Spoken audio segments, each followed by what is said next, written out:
Welcome to special edition 2 of Irish Illustrated Insider. The college football playoff rankings released again last night, and it was not as punitive on Notre Dame as we thought it might be. I think we probably would have agreed that 10 was going to be the spot. Could be SEC, two-loss teams jumping them already, and that may still happen. But for now, Notre Dame is still well respected in the committee's eyes. I'm Tim O'Malley, joined by Tim Priester of Irish Illustrated, John Bryce of the Football Scoop. And John, I want to start with you. Biggest surprise for you, and if it is Notre Dame, that give me two of your biggest surprises then.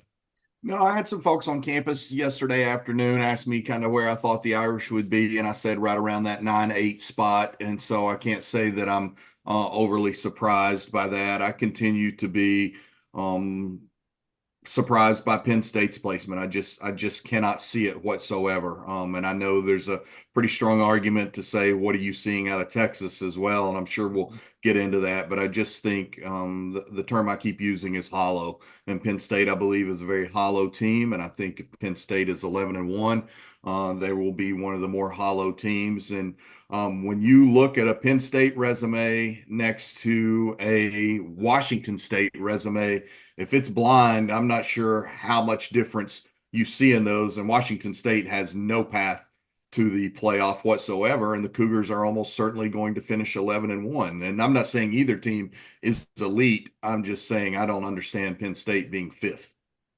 There's a lot of speculation about, the eye test, and that has to play a role in it. And from that standpoint, I guess I understand Texas, but I still don't understand Penn State. And I was a little bit forgiving last week at 6. Now they're number 4. What, like, I don't understand that. So there's a lot that I usually don't understand about these postseason determinations, and but I do think that Notre Dame should feel very good about being number 8. I was thinking, like you guys, I was thinking 10, possibly 9. I thought Nine 9 was, would yeah. be the highest that they would be. So 8 is a good spot for them with opportunities coming up. Virginia's 5-4, Army's undefeated, USC is USC, tough. A lot of talent there when Notre Dame goes out to play them in Los Angeles. So no complaints for Notre Dame. Indiana, I understand their 103rd strength of schedule, but they're undefeated and they pass the eye test. I know they struggled against Michigan, but struggling against Michigan for Indiana is a good day. And then they went out and sealed the victory. So Georgia is the one. Man, you got the number 1 schedule in the country. I realize they haven't played well, and they certainly did not play well last week at Mississippi, but it was at Mississippi. It just seems like Georgia has gotten the short end of things from the committee, including last year when they picked the Final Four after coming off of national titles. I feel like the way of looking at Georgia was I'm really surprised the team fell 9 spots when they lost to a team that is number now 11 in the playoff poll. Georgia didn't lose to Georgia Tech like Miami did. Georgia didn't lose to Utah. Georgia lost to Ole Miss, who is the third highest ranked SEC team at this point, and you dropped Georgia 9 spots for losing at Ole Miss. They didn't look good. They deserved to At drop. I'm at glad they're Mississippi, behind yep. Notre Dame, but what? How do you drop 9? What? It's an overcorrection. That's the best way to say it. Maybe Georgia should have been lower if that's where you're putting them now. Texas, I think Texas is good, but I want to bring back something I said last week. Who cares what I think? I don't have any evidence that they're good. You don't have any Yeah, evidence that they're good. They beat No, I Florida know. That's and why I say the eye Oklahoma. test, but that's so subjective that, yeah, Yeah, I get it. I get it. I, it's strange for me that Texas is this highly valued. I think Texas would beat Penn State, but again, I think a lot of people would beat Penn State, so I shouldn't really use that criteria. It is a really hard thing to do, and I think the committee is always going to give or have mixed messages because you can't say Texas has proven to be the third best team in the country when in their one game they got worked over at home by a team you just dropped 9 spots for losing to a playoff team. yeah, I think maybe it's that they're going to put a team up that highly because that's where they're going to value the SEC champion. And when they look at the one-loss SEC teams, Texas, Texas A&M, and Tennessee, they say of those three, okay, I think Texas has appeared the most complete. So we're going to have Texas in that spot this week. The fact of the matter is we're 25 days from the final rankings. And a lot of this is just conjecture, and there's going to be so much movement still ahead on this. But I think that, yeah, it's them valuing that where they're going to have an SEC champion, whoever it is, up there in that slot. And right now, among those three, the committee probably sees Texas as most complete for going and thoroughly dominating Michigan wire to wire in the big house at a time when Michigan hadn't yet lost, at a time when Michigan still had a lot of cachet. And this is also a Michigan team that held Indiana to like 20 yards in the second half last week, and yet they still are very, very high in their valuation of Indiana, which I think is a bit overinflated as well. So when I looked at it and tried to rationalize it and tried to actualize what they're doing, that's maybe what I see. I think Tennessee would have a strong argument to be that team right now. I guess when they look at their one loss, it's kind of like how people view Notre Dame. Well, Texas's one loss was at home to a Georgia team at the time that it deemed in the top five. Tennessee's loss was as an Arkansas team that has spiraled since then. I don't know. There's still a lot. Georgia and Tennessee play this weekend. That's obviously going to change things. There's other head-to-head matchups in there. That's why if you're Notre Dame, you have to like your spot because of where you came in this week. You keep controlling things, and you absolutely should host a playoff game. I'm a huge proponent of people taking into account when you beat a team. Like, I agree with the Michigan comment. Going in and beating Michigan then was a big deal. I don't think it should be totally devalued when Michigan has a subpar season. However, you have to make sure every single team you're looking at, you are doing that the entire way through. You have to do that for everyone. Like, I've even said Penn State went and beat USC before USC was broken. If USC comes up and wins 2 straight games and Notre Dame beats them, they better get credit for beating a USC team that has won 2 in a row rather than lost 4 out of 5 or something like that. And I don't think realistically the committee or anybody else sits there and vets every single team by saying, like, Kentucky was pretty good earlier in the season. They really were. They were playing everybody tough. They haven't won since they beat Ole Miss. How much credit does Ole Miss get right for losing to a good Kentucky team versus Kentucky's going to end up having a really bad record? I just don't think it's realistic that people do it. It's great. I agree with John. Michigan was a pretty solid team at that point. I think people in this podcast picked Michigan to win that game. But that goes back to, what the hell do we know? You have to go by resumes in this. You have to. And I don't think Texas being projected to be the top SEC team should be number 3. I believe, John, that's what they did. That's a great point by you. But let them prove it first. Let them beat A&M and finish 12-1, or let Tennessee go beat Georgia and then say, holy cow, I guess we have to move them up. I don't think you should move them up because someday they're going to be there. Yeah, I think that if Tennessee wins this week at Georgia, that it would swap places with Texas in next week's rankings. I very strongly believe that. I also think I've had a lot of people ask me, especially from a Notre Dame centric viewpoint, what do I think is best for Notre Dame this weekend or moving forward, especially as it pertains to Tennessee, Georgia. And I'm of the belief you want Georgia to lose that game if you're Notre Dame. You don't want a logjam of 2-loss SEC teams, and a third loss for Georgia with 2 weeks to go in November, I think eliminates Georgia from consideration. And I didn't see it, but I had some folks in Chicago tell me that already yesterday there was some stuff percolating on ESPN as to the case for Georgia at 3 losses. I mean, give me a break. Like that can't be the case. Now, I'm not necessarily saying I think Georgia's going to have 3 losses, but Georgia still has a Tennessee team that has as good a defensive line as anybody in the country this weekend. Question marks about Nico Iamaleava and whether or not he'll be able to play after concussion-like symptoms and being in concussion protocol this week. And then, as we've seen,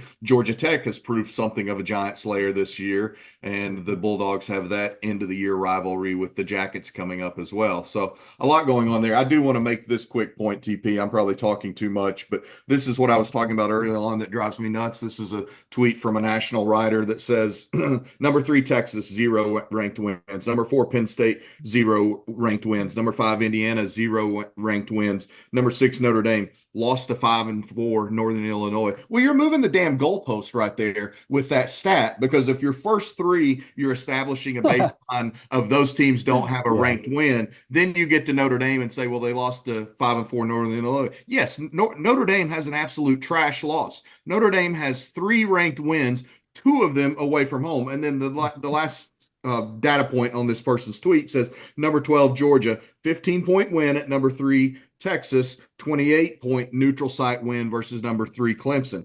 Look, I get it, but have some have some consistency there. That's like one of my drives, okay? Spray it everywhere. I've got to believe that this committee is sitting around saying, damn, this was a lot easier when we only had to pick 4 teams. I mean, you're like, you can pretend you cared about number 10. Right, Oh yeah, they're moving right. up. I mean, yeah, you can push those guys out of sight and out of mind, and it becomes really easy. This is really, really difficult. But okay. And we want to talk about it. It's for now. It doesn't mean it's going to stick. I want to talk about Notre Dame Tennessee matchup here in a bit. But what about your thoughts on there's 4 Big Ten teams in the top 5? I mean, for now, I can't believe there's 4 Big Ten teams in the top. Well, 1 and 2, I don't think have very arguments against. No, and obviously that's why number they 1 has stayed no where argument they were against. from last week. Yeah. Well, I mean, I think that I know there's no committee pretends there's not a good loss. There should be a good loss. That was a good loss by Ohio State. Well, what lost if by 3 points at the number 1 team in the country 2 months ago. Northern Illinois is 5-4. Is that what their record is now? What if they finish 8-4? Notre Dame will get no credit for that whatsoever. I mean, from the committee, if you're from the objective committee. Well, okay, I understand. You can say it's a trash loss now, but if they finish, it was like Marshall. Marshall struggled right after beating Notre Dame, and they ended up finishing strong that year. Like Tim, for instance, Joey Galloway said Army's underrated, and everybody laughed at him.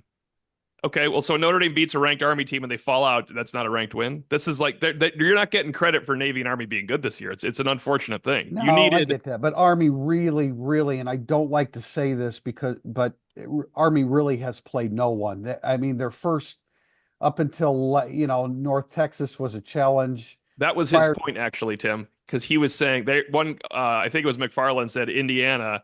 They haven't played anybody, but they're killing everybody. They're undefeated. And Galloway goes, well, then I guess Army's undervalued too because they're killing everybody and they're undefeated. They're playing Big Ten teams. They're not playing AAC bottom dwellers. And that's what Army has played.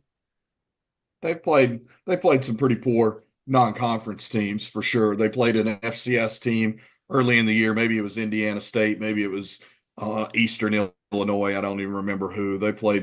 Indiana played some really poor non-conference teams, and then has benefited from not having the heavyweights, so to speak.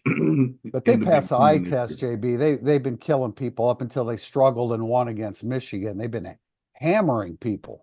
No, I'm not saying Indiana. Yeah, we're just saying, like, they're getting the eye test, though. I mean, Indiana's schedule is 107 and Army's 129. Where does that get worse? At 112? Yeah. At 98? I don't know where it gets worse like that. Because this is a completely inexact science. I don't care how many damn numbers you introduce into it. I don't care how many analytics people. Do they have analytics people sitting in there helping these? They sit right behind them and tell them stuff at various times on camera. That's how it works out usually. Good. You need that. You need that. So how are the analytics people, when they look at the list that the committee came up with, are they agreeing with this? We need to speak with the analytics guys, not the committee chair. There is no Markinson, Tim. That's yeah. You can't handle the truth. I mean, I will say. Also, sorry if I just messed up. I didn't have BYU surprised me moving up to 6. So, BYU, this is the problem when you watch games like that. I'm biased because they should have lost that game, and in my mind, I'm like, this is total crap. But they have a good resume, like they really do. It's like, and I said all along, like I do believe you deserve a little credit for winning those rivalry games in those situations. But I watched that game, I'm like, oh my God, are they going to move up? BYU is going to move up. He was sacked to lose the game in the end zone. They moved up 3 spots. Oh, that's. I mean, it's not a loss, right? Yeah. No, okay. So, JB, you being the, wow, this is grads versus grad here. the Notre Dame Tennessee matchup if it were to come down to that? Yeah, I would say that Tennessee's defensive line would probably, from a Notre Dame perspective, be the singular element I would be most concerned with. Tennessee is not as dynamic in the throw game this year. Nico Iamaleava has been inconsistent at times. Now he's hit some incredible deep passes. I mean, the deep pass he threw to lift them to a win against Alabama is as good as you'll see at the collegiate level this year. He had two really nice ones last week against Mississippi State to create some separation in that game. But I honestly think if that was the matchup that evolved, it would boil down to Notre Dame's offensive line versus Tennessee's defensive line. And I'll tell you right now from talking to people, Tennessee's defensive line is seen to have 4 pros on it. So it's better than Texas A&M's. There's that matchup you don't want, T.O. Yeah. I was going to say, right now, JB and Priester, real fast. We're going to start rapid fire in a second, but I want one quick question first. Do you think the winner of that game is probably the home team? Yes. I do too. Yeah, I think very strongly that's the case. Very, very strongly that's the case. And I know, T.O., that you're right on Georgia's defensive line on most years. And Georgia's defensive line is still really good. But when you talk and you study the metrics and you ask people, now we'll see if it plays out that way this weekend. Georgia's going to be mad as hell. Tennessee has a better defensive line than Georgia this year. Georgia is better at the linebacker position, and then Tennessee might be better at the secondary position, and then offense. Both have their flaws and both have their strengths. So one has an idiot at quarterback, apparently, though I'm told by his head coach. So that's if you have an idiot at quarterback, it's hard to win. Yeah, there you go. I do want to say a Tennessee Notre Dame matchup would be interesting from the standpoint the number that came out last week that only 2 teams in the country have not allowed more than 24 points in a game. Notre Dame allowed 24 to Louisville, and Tennessee's max was 18 points. So we're talking about a couple. Is that right, JB? Well, they held them at 17, but no, Arkansas scored more than 18. Arkansas beat them. Were they at 24 or less? Arkansas scored 19. Okay. Okay. 1916 win. Right, so that would be an interesting little quirk if those two were to match up, and Notre Dame probably won't give up more than 24 until if at all until USC. All right, I have a few questions here. Some of it's sight unseen, so I apologize to you both, but I'm going to ask them anyway. JB, you start on these. You'll be more educated than I will be. All right. Will Notre Dame host a playoff game? Oh, I think so. Yes. Will Notre Dame win a? Go ahead, Tim. I'm just assuming. Well, I mean, if they win out, I think they'll move. Well, no, the win out has to happen here on these questions. Otherwise, we're not. Okay. You're not going to have a good. Okay. Will Notre Dame win a playoff game if they host it? I'm not saying who's coming in. Yes. Yeah, I mean, just based upon that criteria, I would say yes. Will Notre Dame win a playoff game if they don't host it? Coin toss. Yeah, I would agree because I think they could go to Indiana and win, even though, the Cignetti situation there makes you feel a little bit nervous because he'll have his team prepared. But yeah, I would say toss up, sure. Yeah, just because look, if it's 10 Notre Dame at 7 Ole Miss, no, I don't think Notre Dame wins that game on the road. That Ole Miss D-line is every bit as good as Tennessee's D-line. But if it's 10 Notre Dame at 7 Indiana or 10 Notre Dame at highly overvalued 7 Penn State, then Notre Dame would have a very good shot of winning either of those contests, in my opinion. It seems like there's a running theme that the SEC has good defensive lines on this show. Is that a new development in SEC football? We're cracking the code here of NCAA college football. That hasn't been the case. That hasn't been the case through the years, has it? It's the pigskin code. Let's pretend Notre Dame hosts the first game, okay? Do you guys think Notre Dame wins 2 playoff games this year? The second game is a hard team, so that's why we don't say, well, who are they playing? They're playing someone good, is who they're playing. They're playing someone that won or had a bye. It's still matchup based. If I know that you have to throw your money on the table and say yes or no without knowing the opponent. Well, what's the VIC? Am I getting plus 250 or depends if they play an SEC defensive line or not. You don't know. I give them a great shot of winning 2 games if they're hosting at the 7 spot. Like Okay, how you so that massaged would that be answer. That was they good. would play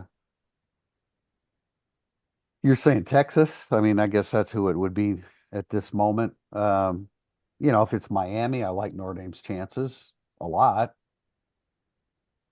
If it's BYU, I like Notre Dame's chances a lot.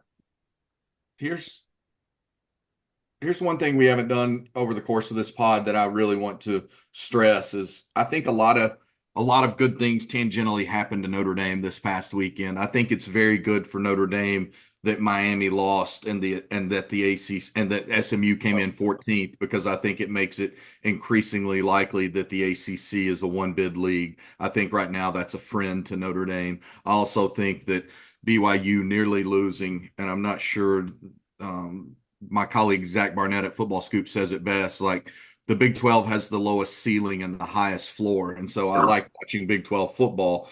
I know Priester thinks they all suck. It's very entertaining, but I think that this past weekend revealed the ACC and the Big 12 to be almost certainly one bid leagues. Right now, that's friendship to Notre Dame. I was saying that the whole league sucked when I was watching Iowa State struggling the entire time with Texas Tech.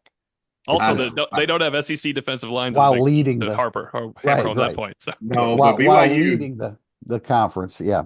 BYU's got some grown men, and the Tyler Batty kid at yeah, BYU is really nice on the D line.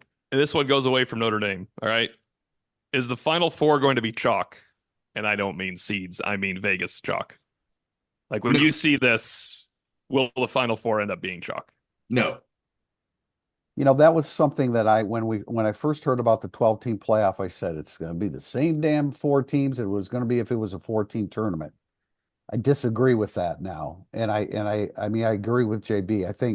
I don't look at that same way. I don't think it's going to be chalk anymore. Um I feel like the upset has to happen in that quarterfinal round though to get somebody out of there. yeah. A team comes off of a win at home or on the road, which would be even bigger, goes into a team that's been sitting out the whole time, other than having the fresher legs. You take them out there. I think when you hit that Final Four, that's when you get a little worried about the best teams, the best talent rising to Yeah. the fore. Yeah. Again, explain to me. I'm not as well educated. SMU? Well, I don't understand why they. I don't understand where they were in the first vote and why they dropped in the second.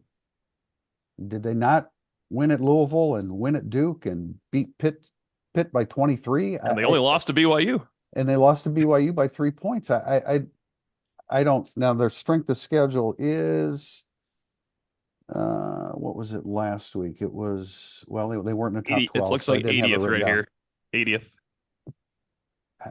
80th. I mean they played BYU, Louisville, at Duke, Pitt. Those are all ranked teams when they played them. Duke was ranked when they played them. I think so. Hmm. What if Duke gets Maybe ranked later? maybe not. Maybe not, There's John. so much going on. It really is an impossible job, but I don't know how to work the eye test into it. I don't know how to work the eye test into it. Like I do Well, think because game we don't have control. eyes on every, we don't have an opportunity to have eyes on everybody every yeah. week. I don't. I've No, I don't maybe either. initially been a little dismissive of the game control component, but I do think that has to factor Yeah. heavily into the eye test. Like, and again, That's a it's good point. why it drives me nuts about Penn State is because they've had games without a lot of control, not just at USC, but Like Miami. Yeah. Yep. home against Bowling Green. They were in a dogfight at Wisconsin, on and on. And we're not even mentioning, this week Colorado is at number 17, but they control their own destiny if they win out. And I so just assume they won't. they could I well I No, I that's the one scenario. Yeah, Yeah. that's a great point, TP. A really good point by you. That's the one scenario where I think the Big 12 looks like a one bid league, but if it's 12-0 BYU and they lose in the Big 12 championship game to Colorado, so Colorado gets the automatic bid, but then that's why I think you might be looking at a Miami SMU BYU scenario, and if Miami wins the ACC championship, BYU gets in over SMU. because they would have won head to head at SMU, and that would keep the ACC a one bid league and have BYU just be the second Big 12 league. But I think very strongly that at most you're looking at three bids combined for the ACC and the Big 12. And I still think if BYU stumbles down the stretch, then you're looking at probably just one bid for each of those leagues. What if Notre Dame plays Penn State in the first round and Colorado in the second? Could that happen? It could. Notre It Dame would could. probably have to be what, the 9 seed or something? Well, no, because the 9th seed would play the 1 seed in the second round. Oh yeah, that's right. So it would probably have to be, they can't get to 5. We're sure they can't get to 5, and they won't drop to 12. So maybe that probably doesn't arise. Before we go here, I just want to remind fans to root for Kansas because they play BYU and Colorado back to back. So there you go. The It's Fighting not the Charlie Kansas Weisses. of the last couple. It's not Kansas of last year, but No, they just hammered your favorite Iowa State team that's last week true. by about That's 13. true. And they get Colorado in Arrowhead Stadium, Yep. which I think is pretty awesome. Yeah. Take us home, Tio. Yeah, we have another podcast tomorrow, and that's when we'll talk about Notre Dame football against Virginia. Until then, thanks for joining us. Tim Priester of Irish Illustrated, John Bryce of the Football Scoop. This has been a special edition of Irish Illustrated Playoff Insider.